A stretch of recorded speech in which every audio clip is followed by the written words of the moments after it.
एक बार देवराज इंद्र दैत्यराज बलि से मिलने पृथ्वी पर आए तो बलि ने प्रार्थना की कि वह उन्हें ज्ञान की बातें बताएं।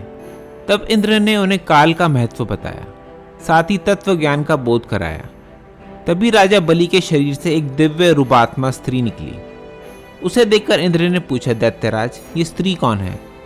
देवी मानुषी अथवा असुरी शक्ति में से कौन सी शक्ति है? राजा बलि बोले, देवराज, ये देवी तीनों शक्तियों में से कोई नहीं, आप स्वयं ही से पूछ लें। इंद्र के पूछने पर वह शक्ति बोली, देवेंद्र, मुझे ना तो दैत्यराज बलि जानते हैं और ना ही तुम या अन्य कोई देवगण। पृथ्वी लोक पर लोग मुझे अनेक नामों से पुकारते हैं, जैसे श्री, विदित्सा, मूर्ति, लक्ष्मी आदि। इंद्र बोले, देवी, आप इतने समय से राजा बलि के पास हैं, लेकिन ऐसा क्या कारण है कि आप इन्हें छोड़कर मेरी ओर आ रही हैं? लक्ष्मी बोली, देवेंद्र, मुझे मेरे स्थान से कोई भी हटाया डिगा नहीं सकता है। काल के अनुसार मैं सभी के पास आती जाती रहती हूँ। जैसा काल का प्रभाव होता है, मैं उतना ही समय तक उसके पास रहती हूँ, अर्थात मैं समय अनुसार एक को छोड़कर दूसरे के पास निवास करती हूँ। इंद्र बोले, देवी, आप असुरों के यहाँ निवास क्यों नहीं करती?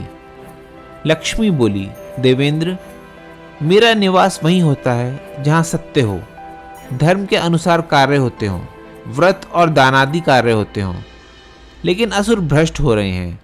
पहले ये इंद्रियों को वश में कर सकते थे, सत्यवादी थे, ब्राह्मणों की रक्षा करते थे, किंतु अब इनके गुण नष्ट होते जा रहे हैं। ये तप उपवास नहीं करते, यज्ञ, हवन, दान आदि से इनका कोई संबंध शेष नहीं रह गया है। पहले ये रोगी, स्त्रियों, वृद्धों, दुर्बलों की रक्षा करते थे। वह गुरुजन का आदर सत्कार करते थे और लोगों को क्षमादान कर देते थे। लेकिन अब अहंकार, मोह, लोभ, क्रोध, आलस्य, अविवेक, काम आदि ने इनके शरीर में जगह बना ली है।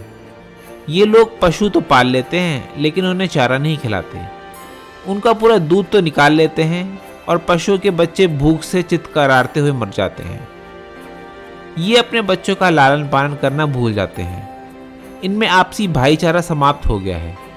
लूट खसोट, हत्या, व्यभिचार, कला, स्त्रियों की पवित्रता नष्ट करना ही इनका धर्म हो गया है। सूर्योदय के बाद तक सोने के कारण स्नान ध्यान से विमुख होते जा रहे हैं।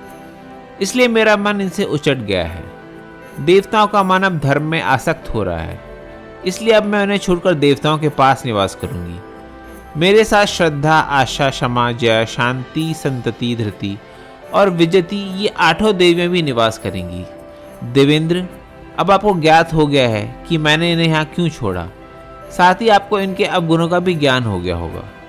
तब इंद्र ने लक्ष्मी को प्रणाम किया और उन्हें आदर सहित स्वर्ग ले गए।